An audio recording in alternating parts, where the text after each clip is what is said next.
What's up, guys? It's your boy, the Purposeful Trader here, and I'm so glad you're in this Purposeful Trading Academy, or if you're on YouTube, thank you so much for tuning in. So today, right before we get in, I want you guys to subscribe. There's going to be some great information. Today, we're going to be looking at things to do for calls, puts, and that's the type of trading I'm looking for. Uh, as today, you can see I actually have a super small account. I just got this account started, trying to learn how to do calls and puts. A lot of people know you see me trade, with a lot more size than this, especially if you've seen some of my live trades with my live winnings. One of them, I think one of those videos will be below towards the end where, I had a 10K day, pretty much $8,700, and then I had another $7,000 day. Those days are great. I want to learn how to make those type of trades and make that type of percent gain with smaller amounts of capital. And I know that this is a little extreme with calls and puts. You know, I'm learning. I've had a lot of knowledge been dispersed to me, and from a lot of different people, because I do have a pretty nice size community of people that I talk to, and people who are more experienced with calls and puts, because they told me, the $100 you pretty much can buy out of the money options. Sometimes you'll be able to buy in the money options, but the best thing is finding things that are volatile enough to, if they are out of the money and you believe they will be in the money, try to get it. Just try to get in, and you can try to get in and out as the volatility grows and as the stock, tries to, come up towards that level, or if it's a call, and vice versa if it's a put. So today we're going to be talking about NKE, and a few more other stocks, BA, for example, and a lot of people have been, asking and seeing different things within the market, and so we're going to talk about the overall market as well. So let's just hop right into it.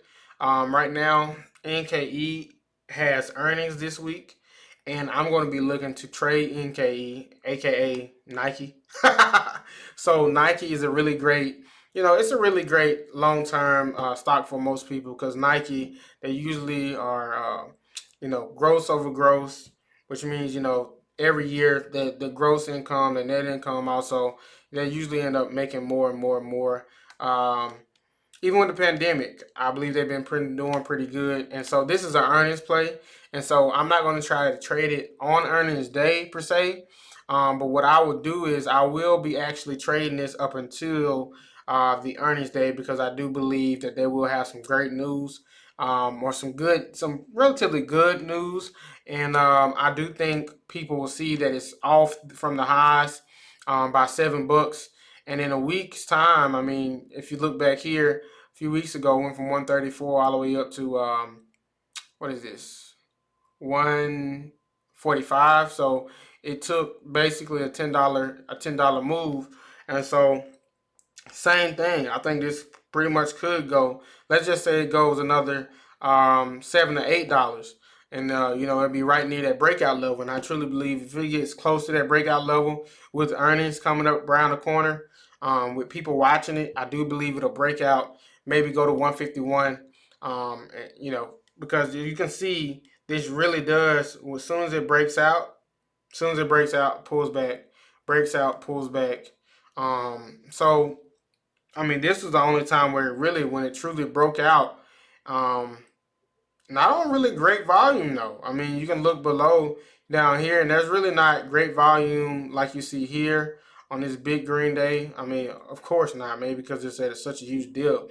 But at the same time, there's no volume to smile about. On this day, it was huge volume spike, and I mean, this relatively isn't that much volume compared to what you've seen. But the moment that it broke out, it just kept breaking out, green day after green day after green day. So I count one, two, three, four, five, 5 green days before the first red day, and then a big six green day.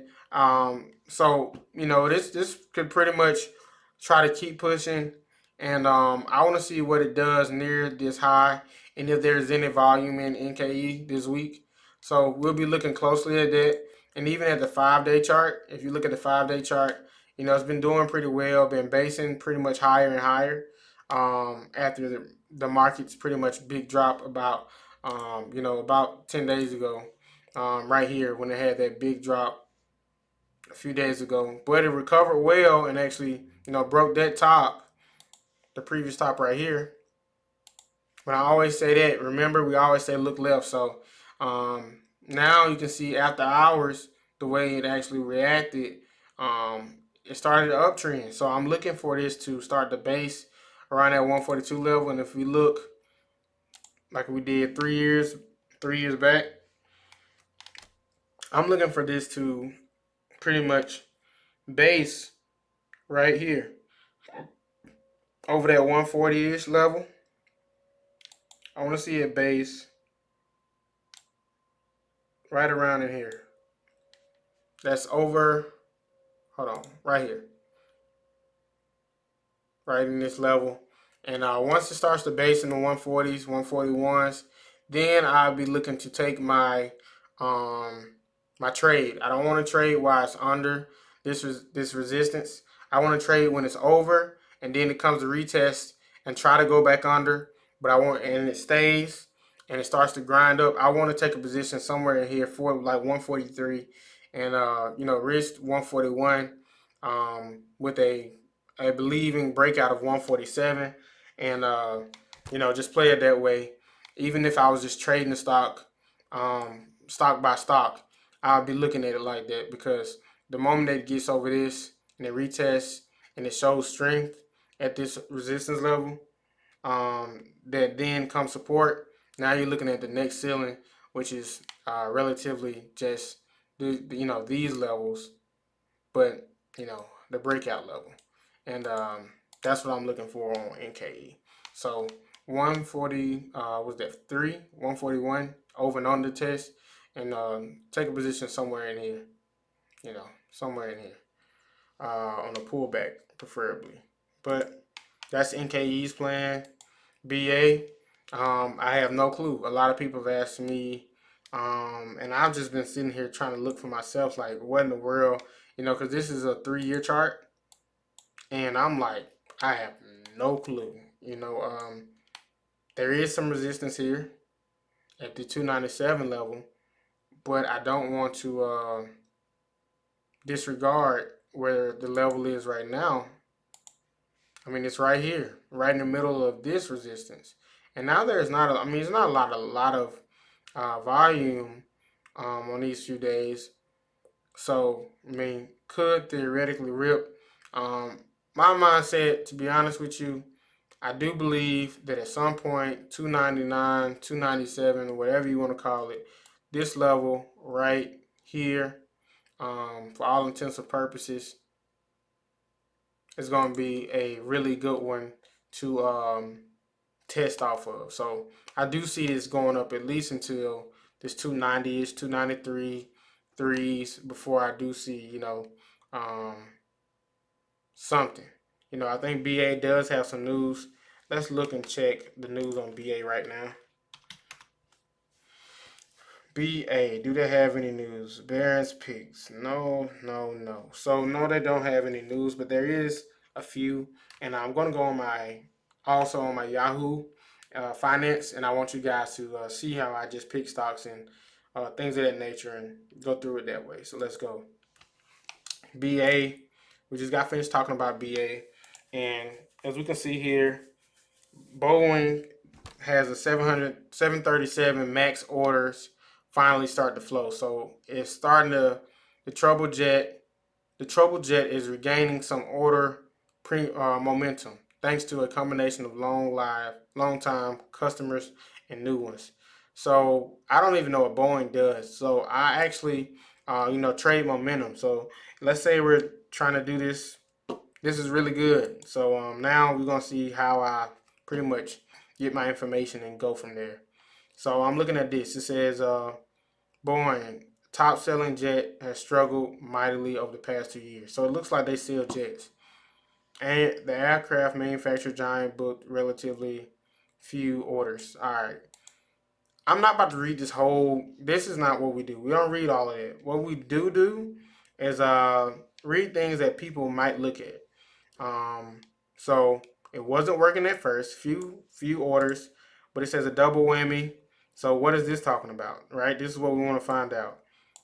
2 years ago, blah blah blah. This discouraging airlines from placing new orders, blah blah blah.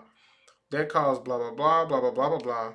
Like all of that doesn't matter. This is what matters. The new stuff is what matters. Momentum is returning, right? So posted another month of negative net orders in January, causing uh, backlog to shrink again. However, this is the information we need. There have been some signs of life since then. And then we talk about February, which makes more sense. They added another 25 units to the book. Sounds good. And now they're looking at 12 net orders for the company. And it says this week, they announced that partners, 777 partners, are an investment firm affiliated with the several low-cost carriers, had ordered 24 more. So 24 MAX 8s. So they just got a huge purchase, and so now it looks like they have some stuff going on. And I don't care about will it continue, none of that. I just want to care about what I see, and that's what people see. Oh my goodness, this company is coming back. Oh my goodness, it was worth 400-500 a few years ago. Maybe if I invest in it now, then I could get in and I could be up there when it goes to 400-500. So I'm just using that against people. I'm using that psychology. For me, I just want a short-term trade. So I do believe, like I said, that this could possibly go right into this resistance level, the low threes, 320s right here, and that's why I'll be looking to sell. And yeah, that'll be one of my trades along with NKE. And if you look at some more trades, that was another one that really interests me. This is the Purposeful Trading Academy. As you see, I have different screeners, and my most pivotal screener is probably the Purposeful Trading Academy screener. So let's look at this. And yes, this is the one I was really excited about. EBON. I should have it on watch list. Let's put it on watch list now. EBON, a few days ago, we got some good news. It's a crypto play pretty much now. So it says, they're actually doing something with crypto, and anything that connects you with crypto makes you a crypto sympathy play. And all that means is you run with the sympathy of Bitcoin, Ethereum, all these other stocks, but especially Bitcoin, because Bitcoin is arguably the number one knowledgeable. People know about it the most. Cryptocurrency. So looking at it right now, and you can see this pattern here.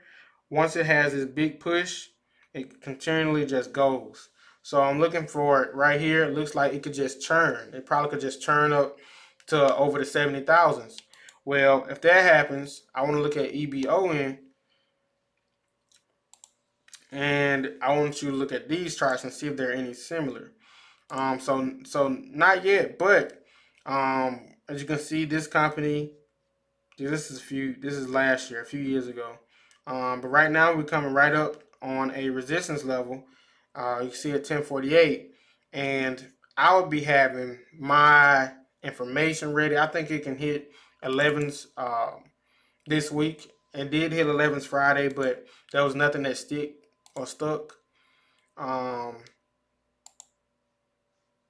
Let's look at the candle chart. So it did hit 11 twice. You got 1130 at the high. If you look left, you'll see that. Then 1118, 1125. You had a couple times, but it couldn't stick. I would love to see it go over the 1120s and hold their low 11s, and then start to make a push over those 1120s. And that way, I believe we could possibly, you know, start to creep up and rise above this 1170, um, and that would be nice, right? So we're looking at other stocks. EYES went crazy, right? EYES went crazy, but then one day it did so many different moves, but it really wasn't that hard. Um, if you just played the core.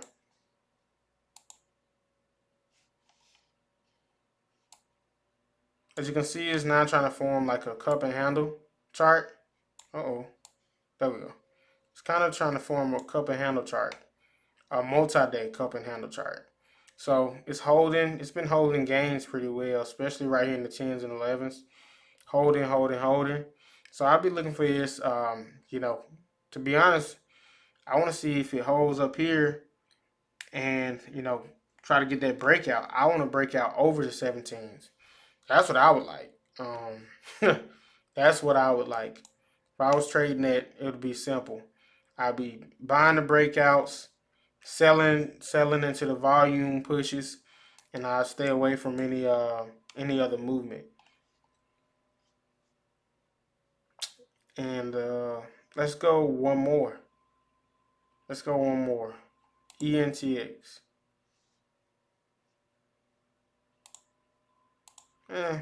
ENTX doesn't have much. So this is how I normally form I go through all of them. AGS, and it looks like it may be on the options chain, and it is. Usually when you see something over $7, something like that, and it goes up steadily, it's pretty much, a company that is probably worth having options in. Not saying I would buy options in them. Of course, you know that everything I say here is just for entertainment purposes only, and it's not to be taken as real advice. Um, you know that, I know that, but I just wanted to reassure you that. But what I mean by that is that they probably have options available for stocks that are pretty much over $7. So it's pretty much a safe bet for the most part. I said for the most part. Um, EYES is not what we're reckoning. AGS. Here we go. It has a nice 6-month move. It did break out. But right now we're right into this resistance, and I don't know what to do with that. I really don't like running into resistance. That's just me. I really don't like it because now I'm out of room, and maybe some puts. I think that this could, go back to maybe 850, 875, at least on the retest. At least on the retest. I do think it can go down lower though. I definitely do. Just because it's right at the point of, clearly at the point of this resistance where it can come back. So I think it can come back in some, uh, you know, right around here. As you can see that resistance, and there's actually support over there at 850. So I'll be looking at 850 support right here. Some right in this area. So I'll be looking at that. It's a potential put play. So I want to see how it opens, and if it has failed follow through at least to 850. So yeah, that'll be on my watch list. So, that's pretty much it for me. I could look at a couple more. Seal has options, but I'm not too sure about Seal. I have to look at the chart. It looks like a beautiful chart so far, but that's what I don't like.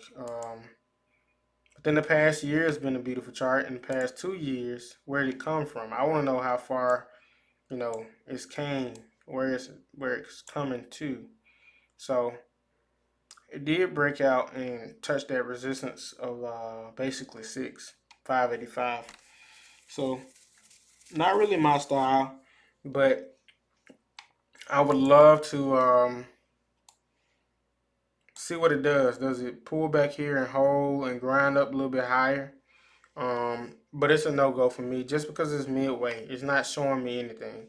But I could set some key resistance things, some things that's going to let me know if it goes under a certain level or over a certain level, which would be more helpful. Some things aren't a trade now. They probably will be at a certain level. So that's why I just set my price targets, and enable myself to just see it only when I want to trade it. Only when it breaks that certain level. Only when it shows me it needs to be money in my pocket. You know, KBNT, I don't think there's any options with it. But you never know how high these can go. So that's my list for today. My probably number one is NKE Nike. I'm going to be looking at Nike very, very strongly, just because Nike is nationally known, worldwide known, and it's not too far off from the highs. So looking to trade that pretty well. Buy it, buy the upcoming event news, and then sell closer towards the event when everybody believes, Nike might have another great year. So that'll be it for me. I'm thinking NKE is number one in my mind, and number two is everything else. Or right here, I do like the QQQ. My bad. The Nasdaq. So I do like trading this. This is one that I felt really well about. Even when I was wrong about one of the trades, I think I'm 50% on these trades. And even when, even though I'm 50-50, I have really been right about everything I've said about it. Literally the key levels, when it'll turn, and if this happens, then this will happen. I traded this the other day, and when this got in this mess and it had a pop, I end up having a put order. Let's do this. Makes it a lot easier. Yeah, I end up having a put order right around. No, it was right around here. I had a put order right in here, and was looking at this. I mean, this resistance. I mean, yeah, this resistance at one point, but now support this level pretty much. As you can see, this level pretty much held even before it was time to trade in the market. So at 6 o'clock, that level held. Then 7 o'clock it held. Then later, it became a resistance level around the same area and failed. And right when it broke under this level, right? So now I'm looking at this level, even right here on this side, is key support or resistance. And once it got into this area, I did take it off because I didn't believe that, since the stimulus checks were coming, that this would just end low. I did not believe that it would end lower. And I do possibly believe that we could actually get to the 320s this week. And so I'll be looking to get a couple calls in on some 320s, 321 strike price. But also, if I'm trying to buy, I mean, there's a base here, a clear cut 313s. 313 definitely has a base. And then, I mean, look at that. If you look at it, the same area I was talking about, it's right here, that 313s. It's not a coincidence. And so now it's playing off that 320, 319 top. But if we even go back a little bit further, 324 top here. And I think overall we have a 338 top. But 324 top is like right here. So I do think we have a good chance to, just uptick the next 2 days, get in the 320s by the end of the week. But yeah, I think it can bounce further because it did drop. It did have a pretty hefty drop. But just like you can see on these, when they drop, don't think that the recovery won't also be as strong. So that recovery can definitely be strong, and I'm looking to see how it fares in the next few days. So that's my information. That's what you have for me today. Thank you all, Purposeful Trading Academy students, and all you guys on YouTube watching. Thank you all new subscribers. I'll message every last one of your comments back and all of your information. Um, I am known as Travis Patton Jr. on Facebook, and also you'll see the Purposeful Trader. You'll also see my book that I sell called The Life of a Runner, that also talks about God-given gifts and talents. So if you want to know more information about that and how you can actually find out what your gift and talent is, because I'm a believer in the Bible, and the Bible says in Proverbs 18:16 that the Lord God has given each and every man a gift. And this gift is meant to, and I'm going to break it down where you can understand it, is meant to actually put people in the realms of kings and queens. So your gift is meant to put you in the same space as royalty. And I want you guys to be able to put there, not just because of your skills of trading, which is really great. I traded and I've made a lot of money, and I thank God for that. But also with your own gift that can help many people. And remember, what we do here is not just to help ourselves, but to help each other and other people in our community and in our neighboring country. Love you guys. I'll see you next time. Peace out. The Purpose